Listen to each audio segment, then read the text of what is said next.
Wali Songo bagian 8, Sunan Kudus. Sunan Kudus, salah satu anggota Wali Songo yang namanya diabadikan menjadi nama sebuah kota. Sebuah tempat di utara Demak menjadi pusat dakwah Sunan Kudus, hingga akhirnya sampai sekarang kota tersebut dikenal sebagai Kota Kudus. Terdapat beberapa versi mengenai silsilah Sunan Kudus. Namun, semua versi tersebut memiliki benang merah, yaitu mengarah pada keluarga besar Sunan Ampel. Salah satu versi menyebutkan bahwa Sunan Kudus merupakan putra dari Sunan Undung, atau dikenal juga dengan nama Sunan Ngundung. Disebutkan pula bahwa Sunan Undung merupakan putra dari Sultan Mesir. Sunan Undung bersama saudarinya Roro Dempul pergi ke Cirebon. Mereka mengunjungi Syarif Hidayatullah atau Sunan Gunung Jati yang masih merupakan saudara sepupu. Oleh Sunan Gunung Jati, Sunan Undung disarankan pergi belajar ke Ambaldenta. Sunan Undung kemudian dinikahkan dengan Syarifah, putri dari Sunan Ampel.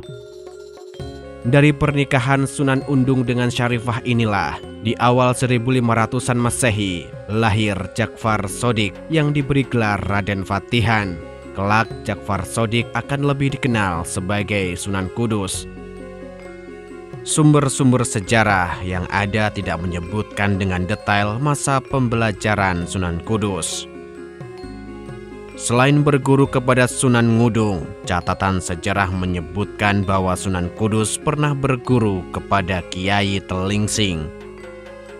Sebuah cerita tutur yang dikutip Agus Sunyoto dalam Atlas Wali Songo menyebutkan bahwa Kiai Telingsing berasal dari Cina yang memiliki nama asli Telingsing.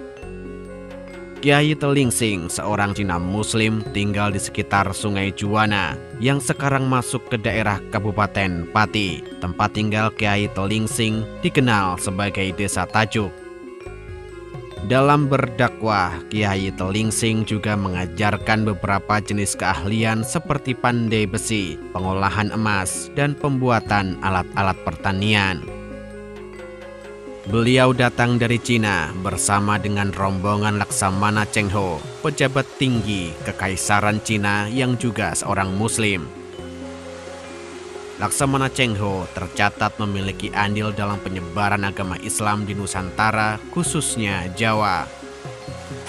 Beberapa anak buah Laksamana Cheng Ho yang Muslim ditinggalkan di beberapa tempat untuk menyebarkan agama Islam. Pertemuan Kiai Telingsing dan Ja'far Shodiq dituturkan berawal ketika beliau sudah berusia senja dan bermaksud mencari pengganti dalam tugas-tugas dakwahnya. Setelah menoleh ke sana kemari, Kiai Telingsing melihat kedatangan seorang pemuda yang ternyata adalah Ja'far Shodiq. Kiai Telingsing dan Ja'far Shodiq kemudian mendirikan sebuah masjid yang dikenal sebagai Masjid Nganguk Wali. Nganguk berasal dari bahasa Jawa, inga-inguk yang artinya menoleh ke sana kemari, sebagaimana pertemuan awal Kiai Telingsing dengan Ja'far Shodiq. Ja'far Shodiq selanjutnya menggantikan Kiai Telingsing dalam penyebaran agama Islam. Desa Tajuk, tempat berdakwah Kiai Telingsing, di kemudian hari oleh Ja'far Shodiq diubah namanya menjadi Kudus. Masih dalam cerita tutur disebutkan bahwa Ja'far Shodiq pernah belajar di Ambaldenta. Hanya saja kemungkinan besar Ja'far Shodiq tidak sempat berguru kepada Sunan Ampel. Pada kisaran tahun 1481 Masehi, Sunan Ampel telah tutup usia. Ja'far Shodiq diketahui suka mengembara ke negeri-negeri yang jauh. Beliau tercatat pernah pergi hingga ke tanah Hindustan.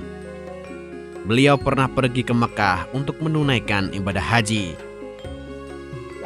Ja'far Shodiq dikenal sebagai ahli dalam bidang kerajinan emas, pandai besi, dan pembuatan benda-benda pusaka seperti keris, keahlian yang kemungkinan besar dipelajari dari Kiai Telingsing.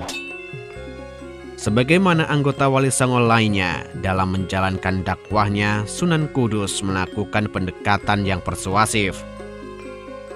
Pada masa-masa tersebut, beliau melarang masyarakat Muslim di kota Kudus menyembelih sapi ketika Hari Raya Idul Adha. Hal tersebut merupakan bagian dari strategi dakwah Sunan Kudus ketika sebagian besar dari masyarakat masih memeluk Hindu. Sebagai gantinya, Sunan Kudus memerintahkan menyembelih kerbau sebagai hewan kurban pada Hari Raya Idul Adha. Hingga saat ini masih ada sebagian dari masyarakat Kudus yang tidak menyembelih sapi sebagai hewan kurban, tetapi tetap menyembelih kerbau. Bukan hanya ketika Hari Raya Idul Adha, dalam kehidupan sehari-hari, masyarakat Kudus tetap tidak menyembelih dan memakan daging sapi. Dalam berdakwah, Sunan Kudus berpegang pada surat An-Nahl ayat 125 yang berbunyi, "Serulah manusia kepada jalan Tuhanmu dengan hikmah dan pelajaran yang baik, dan bantahlah mereka dengan cara yang baik." Seperti anggota Wali Songo lainnya, Sunan Kudus menggunakan pendekatan seni dan budaya. Pendekatan ini sangat penting untuk memahami sosioantropologi masyarakat. Sunan Kudus juga memperkenalkan teknologi terapan tepat guna semisal teknik pengolahan emas yang sangat dibutuhkan. Saat itu, selain barter, perdagangan masih menggunakan mata uang emas dan perak. Nusantara memiliki bandar-bandar yang melibatkan aktivitas perdagangan internasional. Teknik terapan lainnya yang diperkenalkan Sunan Kudus adalah bidang arsitektur. Beliau membuat beberapa peralatan pertukangan yang memudahkan dalam proses pembangunan. Dalam hal arsitektur, Sunan Kudus berhasil memadukan arsitektur bercorak Hindu dengan arsitektur bercorak Islam. Peninggalan sejarah yang berciri arsitektur kompromis Hindu-Islam ini bisa dilihat dalam bentuk menara Masjid Kudus. Begitu halnya dengan lawang kembar atau pintu gerbang Masjid Kudus yang bercorak gerbang ala Majapahit. Sunan Kudus tercatat pernah melakukan perjalanan dakwah luar Jawa. Catatan ini terdokumentasikan dalam naskah kuno yang dimiliki oleh masyarakat Muara Enim, Sumatera Selatan. Naskah yang bernama Bebe Karang Enim tersebut mencatat tentang Syekh Ja'far Shodiq bersama Syekh Jalaluddin yang diutus Raden Fatah berdakwah ke daratan Sumatera. Bersama mereka juga turut dua ulama, yaitu Syekh Ahmad Muhammad dan Syekh Yusuf Ibrahim. Mereka berempat berdakwah hingga ke wilayah Bengkulu. Masing-masing dari empat ulama tersebut mencari masing-masing 10 murid. Syekh Jalaluddin disepakati sebagai pemimpin tugas dakwah di Sumatera. 40 murid itu kemudian dibuatkan pemondokan di satu wilayah untuk belajar agama. Dari sinilah cikal bakal berdirinya kota Muara Enim. Sebagai anggota Wali Songo di masa transisi politik seiring melemahnya Majapahit, Sunan Kudus setidaknya terlibat dalam 3 peristiwa penting. Sunan Kudus terlibat dalam pertempuran melawan sisa-sisa kekuatan Majapahit yang bertahan di Kediri. Tugas yang sebelumnya diemban oleh Sunan Ngudung, namun gagal. Sunan Kudus juga menumpas gerakan Ki Ageng Pengging bersama Syekh Siti Jenar yang dianggap makar oleh Kesultanan Demak. Pasca wafatnya Sunan Ngudung, Sunan Kudus juga ditunjuk sebagai Imam Masjid Agung Demak. Di masa kepemimpinan Sultan Trenggono, Sunan Kudus ditunjuk sebagai Qodhi atau hakim negara yang bertugas merumuskan hukum-hukum yang berlaku di Kesultanan Demak. Setelah Sultan Trenggono wafat, Demak mulai dilanda kekisruhan politik. Sunan Kudus kemudian pergi dari Demak dan memusatkan dakwahnya di kota Kudus. Di masa-masa inilah Sunan Kudus mulai menata desa Tajuk.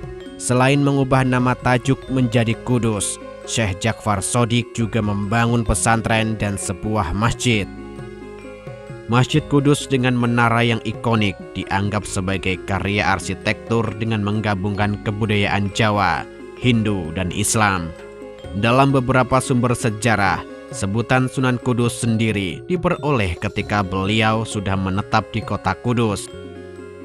Sunan Kudus merupakan salah satu wali songo yang memiliki peninggalan dalam bentuk bangunan fisik, dan Masjid Kudus dengan menaranya yang ikonik tersebut adalah salah satunya.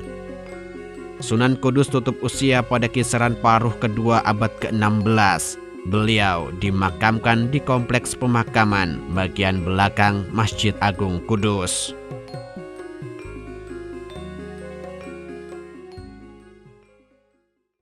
Jika Anda suka video kami, jangan lupa untuk subscribe, like, dan memberi komentar. Nyalakan loncengnya agar mendapatkan notifikasi dari video terbaru kami. Terima kasih.